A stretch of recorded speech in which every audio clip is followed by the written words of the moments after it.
Bonjour à tous, toujours un petit replay GPS de la Manche 5, cette fois-ci avec les traces supplémentaires de Fra26 et Eric Lemire qui finit très bien classé, je crois, dans les 80 de ce défi. Sébastien Bourgeois, alors 21e, grosse pointure, et El Matelot, le très sympathique El Matelot. Voilà, donc on va attaquer le départ, j'accélérerai ensuite un petit peu sur les autres manches.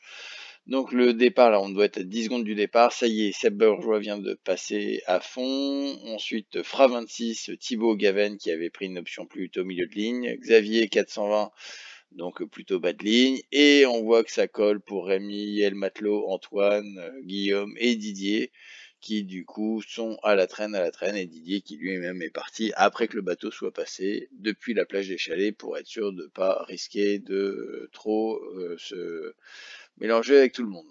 Allez, du coup on arrive pour Seb Bourgeois déjà à l'Hérold. Il a déjà quasiment 800 mètres d'avance sur Fra26, 420, Gaven et Thibaut, le groupe de poursuivants. On voit que Fra26 prend un peu le meilleur de ce groupe, mais se fait quand même pas mal distancer par Seb Bourgeois. Je suis très impressionné par entre guillemets, la qualité de l'option ou en partant haut de ligne, puisque là on voit qu'il a réussi à mettre 800 mètres maintenant à plus du groupe, quasiment 1 km à tout le groupe, alors que Fra26, 420, Gaven ont pris tous un bon départ. Donc là vraiment on a une option qui est sans conteste beaucoup plus performante. Derrière, donc on voit qu'Antoine revient pas mal sur le groupe, mais il est quand même assez loin de pouvoir faire la jonction avec le groupe des poursuivants. Et ensuite, on a Rémi, El Matelot et Guillaume, donc le petit train, entre guillemets, des retardataires qui ont collé au départ, mais qui avancent aussi pas mal. On voit que Seb Bourgeois, là, il a fait un super jibe, il est parti, sans aucun problème pour reprendre le planning, ce qui n'est pas le cas de Fra26, Gaven et 420. Alors Thibaut a fait un bon jibe, semble pas avoir collé, et du coup il passe en tête du petit groupe. Fra26 se décolle maintenant clairement et a réussi à mettre 400 mètres d'avance par rapport au reste du groupe, mais Seb Bourgeois continue à creuser l'écart et à augmenter, passer de 1000 mètres à peut-être aux alentours de 1100 mètres. Antoine passe le jibe en ayant collé lamentablement et du coup en ayant perdu beaucoup de vitesse et beaucoup de temps. Il a, par rapport à Seb Bourgeois, on le voit maintenant, quasiment 6 km de retard. Donc autour de Guillaume, El Matelot et Rémi de passer. Donc là on voit que ça s'arrête. On voit que ça s'arrête, ce qui fera les affaires de Didier s'il réussit à jiber sans perdre trop de temps. On arrive déjà en vue du jibe 2 pour Seb Bourgeois. Et là, l'option au large, elle va commencer à coûter cher, puisqu'on voit qu'il sacrifie au cap, en serrant tout ce qu'il peut, et que même en serrant tout ce qu'il peut, en fait, il n'arrive pas à aller chercher la bouée, et du coup, il va faire un contrebord, ce qui va lui coûter pas mal de temps. Là, on voit qu'il a un bon 800 mètres, quasiment 1 km d'avance sur Fra26. Bah, le contrebord va lui coûter, ça y est, ils vont repartir roue dans roue, là, Fra26 est même légèrement à son vent, et du coup, ils sont recollés ensemble. Alors, Seb Bourgeois a réussi à ne pas du tout coller au jibe, alors que Fra26, lui, met du temps à repartir, ce qui va permettre à Seb Bourgeois de se redonner un petit peu d'air, donc il a maintenant 600 mètres d'avance.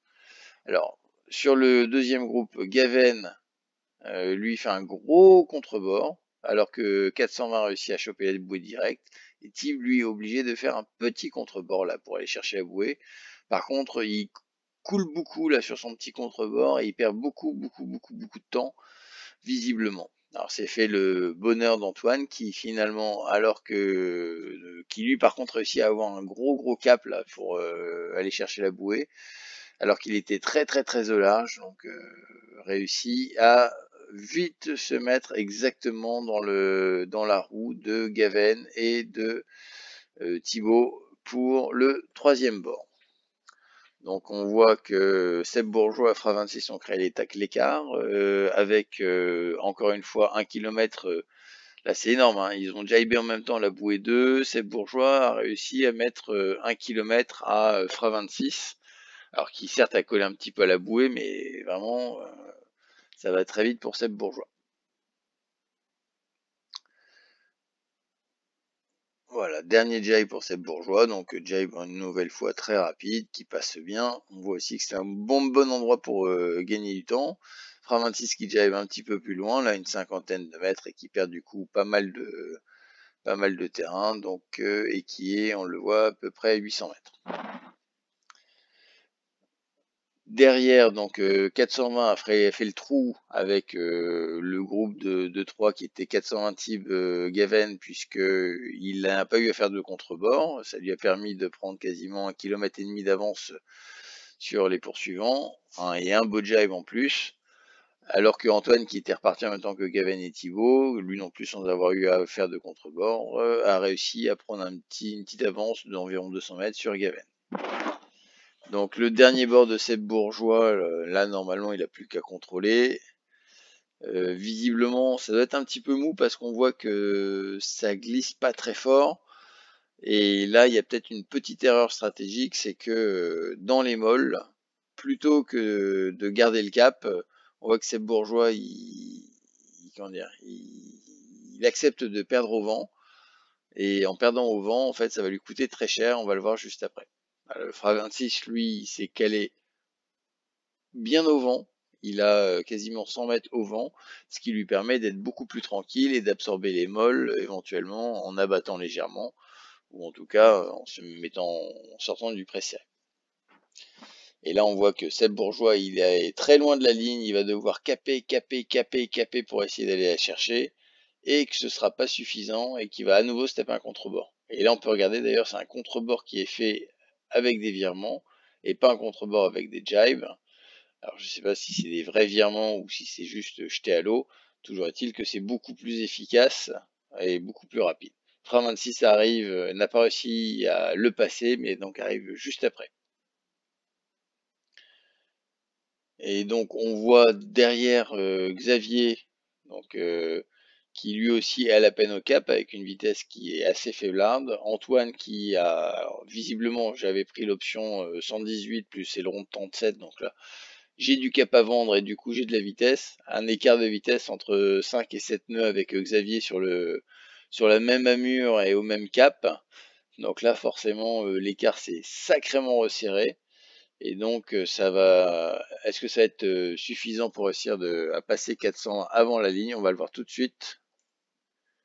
Et oui, bah c'est suffisant. C'est suffisant. Alors à quelques secondes près, mais c'est suffisant pour Antoine à passer Xavier.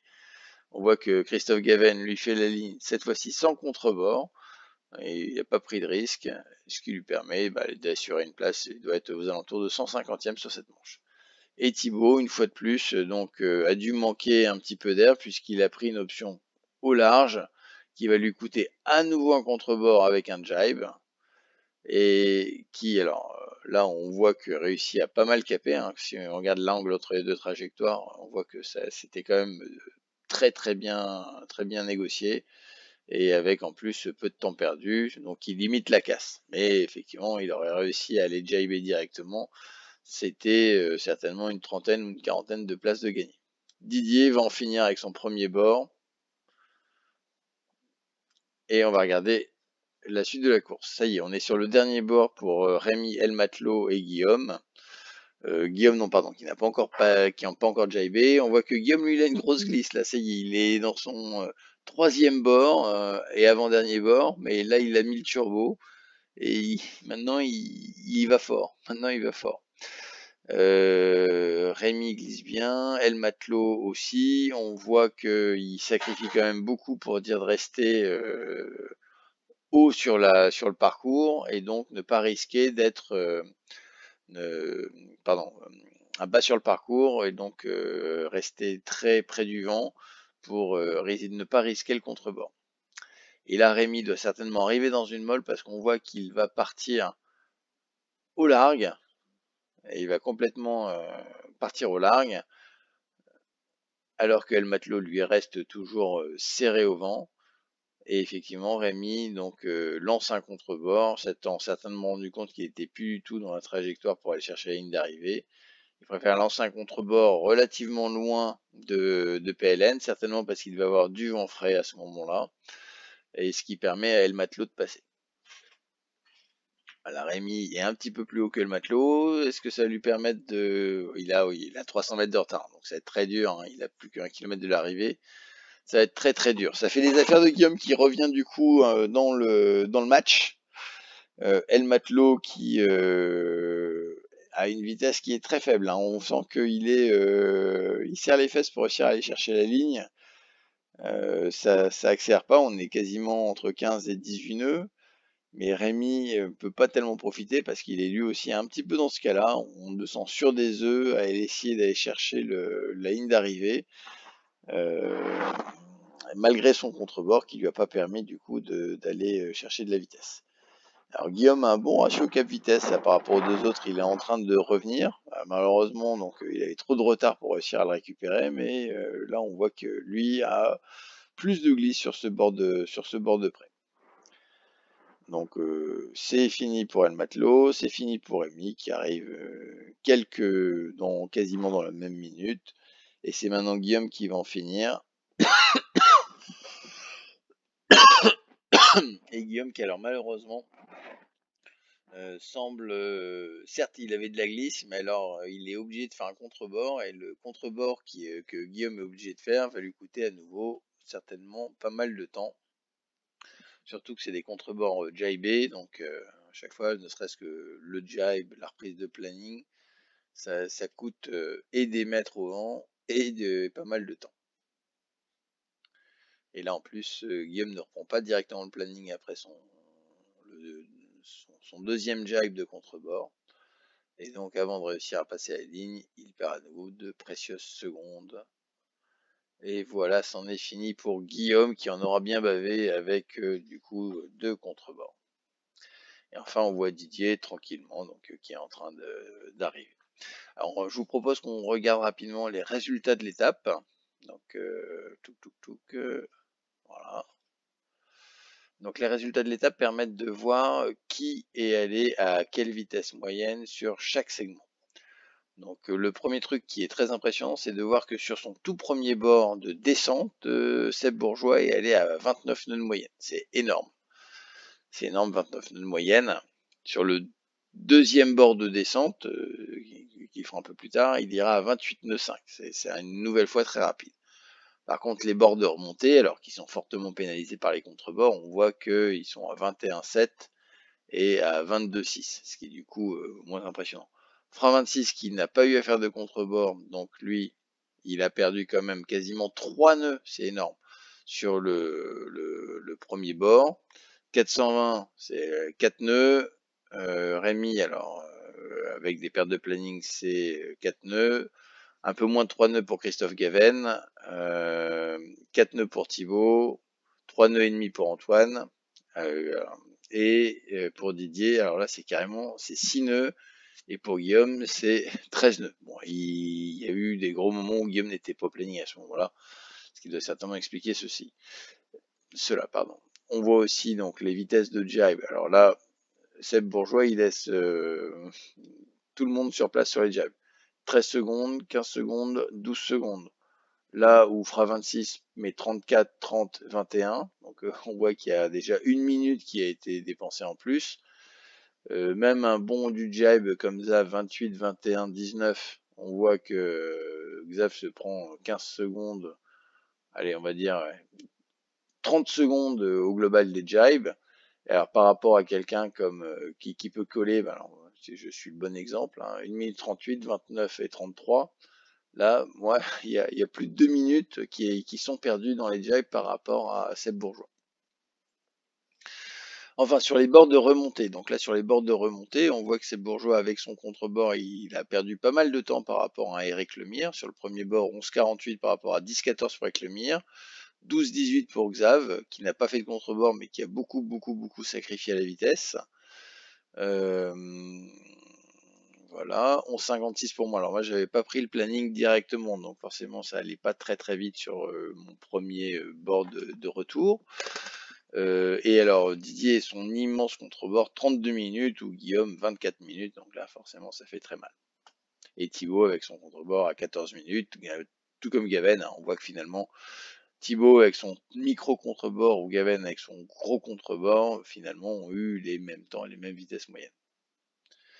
Derrière, donc la deuxième descente, on voit là, Supersonic pour Seb Bourgeois. Derrière, donc c'est Fra26 en 8,46, bah, comme moi, donc à équivalent en vitesse avec moi.